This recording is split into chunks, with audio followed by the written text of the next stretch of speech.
Oh my gosh, Starlight, what's up? I know, Jill's been making you cheer and everyone's like, fuck you! You know we're here! That's what I do when someone's like, I didn't hear you, cheer louder! I just kind of do this, and I stop cheering. I'm like, you already heard my fucking cheer. Fuck you, that's as excited as I'm getting. It's super exciting. The three G's are here tonight. You know, we have the goth, we have the gay, and we have Jill, the get me the fucking manager. I was hoping she'd do some Karen jokes tonight, and she didn't, so that joke doesn't make as much sense, but I fucking went with it. Man, it's so awesome to be here. So I grew up in the church, which was so fun. We'll let that sink, it was fun. Yeah, I grew up in the church, and the thing about that is I was actually the last person in my entire family to leave the church, right? I went to youth group several times a week. I did missions trips. I did everything. I was a youth pastor and a children's pastor for 4 years. And also we learned that in my family I'm the most likely to join a cult. So that was like a fun revelation. All right, that was a fun revelation. But the thing is, the church taught me God is love. Jesus is love. They taught me scripture. They taught me songs. Do we remember that song that Jesus loves me, this I know, that's unless you're a homo, right? Yeah, we were taught, I was taught that. That was a great song, especially for someone that was a closeted queer. It was awesome. So I left the church, and the thing is, one thing about the church stuck with me, and that was prayer. And prayer works. I'm here to tell you that, all right? When I was 13, when I started having feelings for, the same sex, they just told me, Bailey, just pray. Just pray. So that's what I did. Every day when I was 13, I prayed, God, take these feelings away from me. Take these feelings away from me. And you know what? He turned me into a transgender man that likes to have sex with women. So, prayer works. I do still occasionally suck a dick, so I'm a work in progress. God's still working on this guy, let me tell you that much. Yeah, work in progress, but prayer fucking works, okay? Alright. Oh, man. I came out as transgender, God, it's gonna be 3.5 years now. I've been on hormones for almost 3 years. And it's been an interesting experience. I was terrified to tell my mom. And because one of the things, I'd already come out so many times, and it's just exhausting, right? But I told my mom, and my mom goes, honey, I knew when you were 5. All right, so I started telling more people, and everyone either said, yes, I knew, or, yeah, that makes sense. Why the fuck did no one tell me? If all these fuckers knew, and they're just gossiping behind my back, right? These little gossipy bitches are like, he's gonna find out something soon. Keeping this fucking secret from me, okay? But now that I think about it, there's some things that made sense. When I was a small child, small enough to still take baths with my brother, apparently, and this is, fun fact, my mom's favorite fucking story to tell about me, is I looked at my mom one day and I said, Mom, when am I going to get a penis? My brother looked at me and said, don't worry, Bailey, you'll grow one when you're older. That was a fucking lie. That was a fucking lie, all right? I have been on hormones for almost 3 years, and I still have yet to grow a penis. I've bought plenty, but grow one I have not. All right? Fuck that guy. I was at a high school party, and it was my first high school party when I was 18, and we're doing our thing. We're all drunk. We're having a great time. And by the end of the night, I had gotten every single female at that party to take their shirt off. And I was very proud of myself. And I did not understand why I was proud of myself. And now I understand. There are two people that do those things at parties. Butch lesbians and fuckboys. And I have been both, alright? I have been both of those things. Been everything. It's like, I can see clearly now the gay is gone. I guess like the gays here, I don't know. I had top surgery a little over a year ago, about a year and a week ago.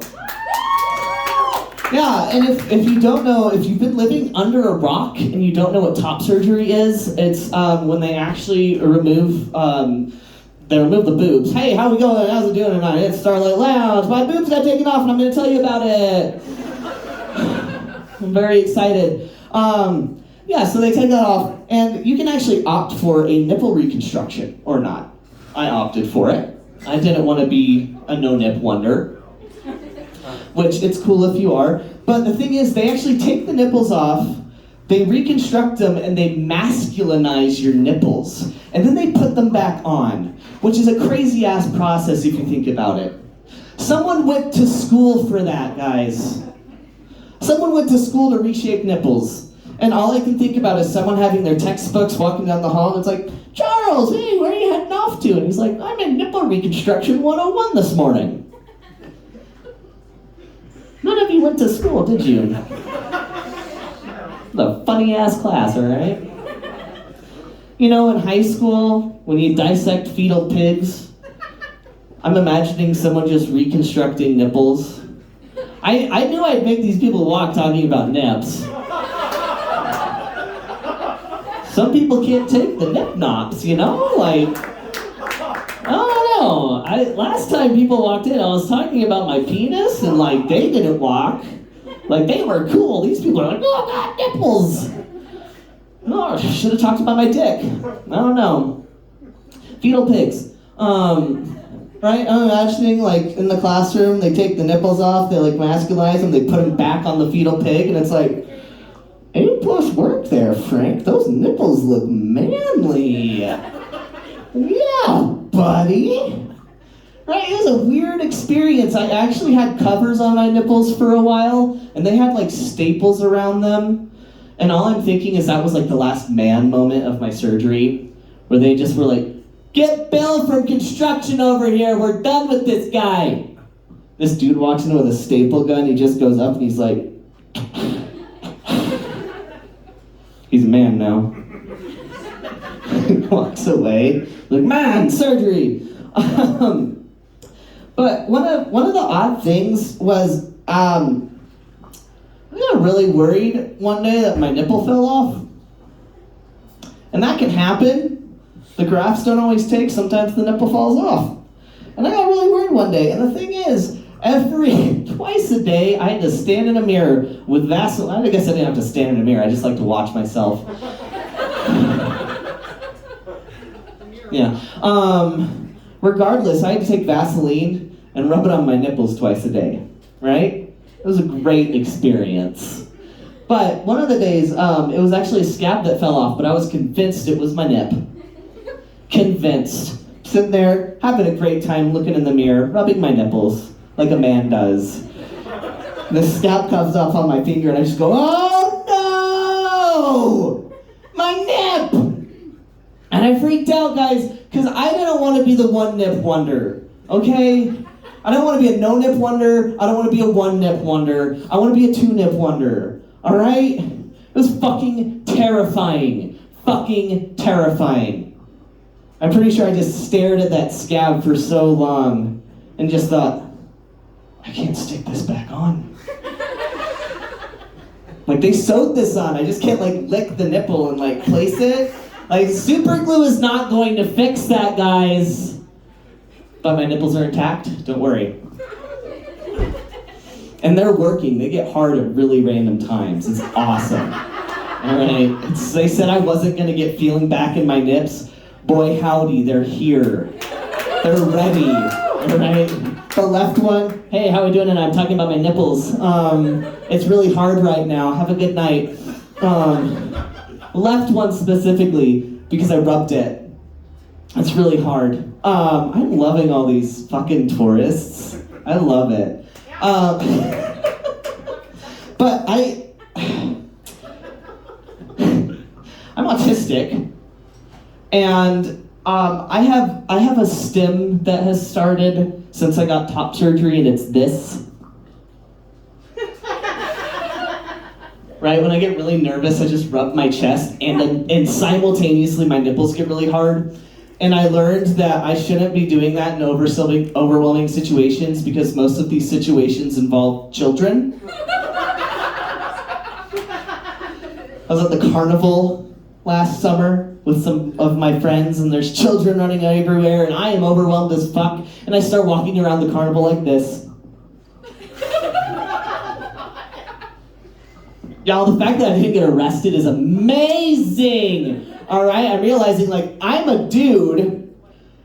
I can't just be rubbing my nips around kids, okay? It's great. I've had a lot of weird stims as a kid, just in my life in general. One of them, when I was in middle school, was this.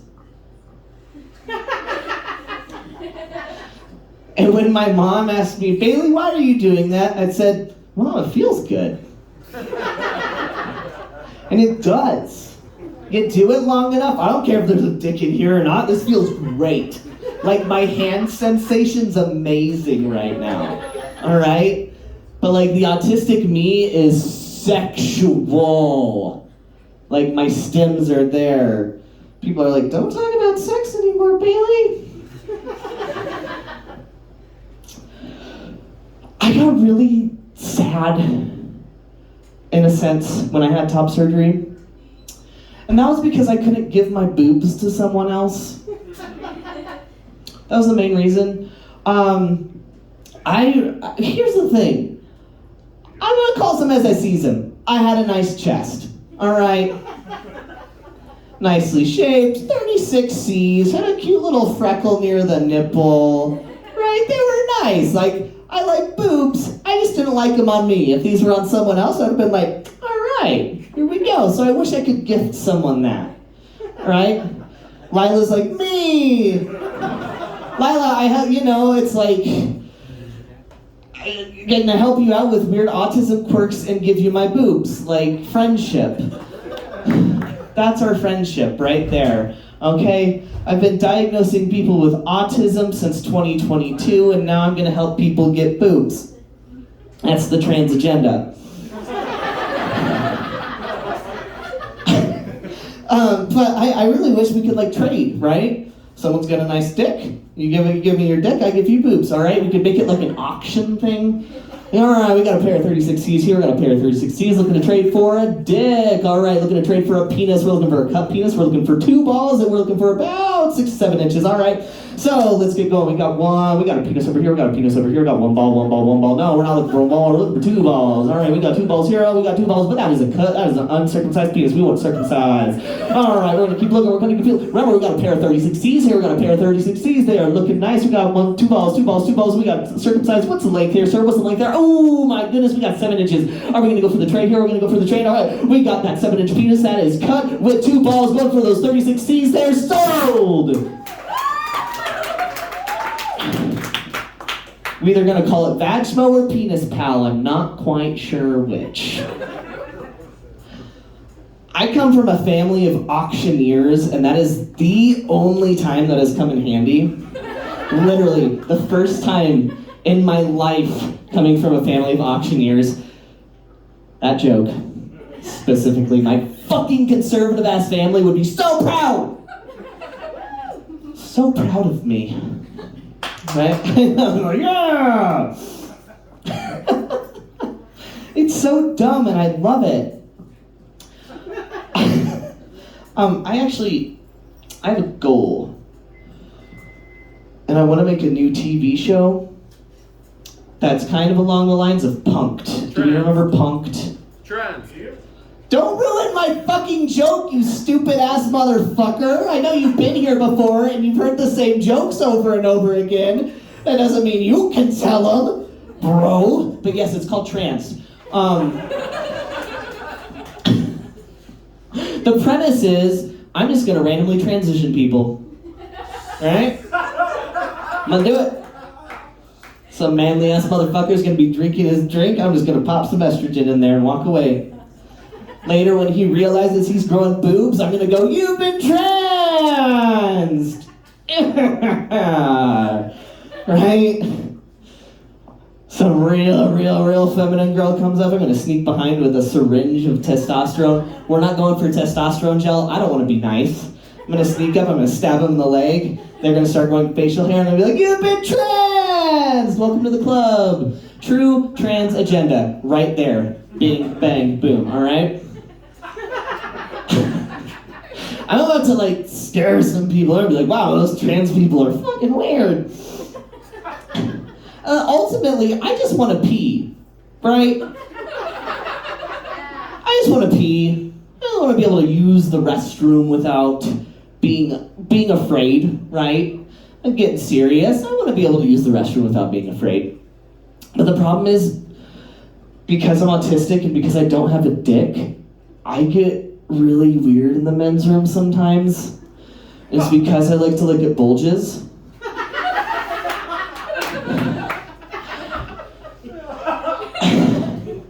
And I don't mean anything bad by it, right? If I look at your dick, I don't mean anything by it, okay? I'm curious.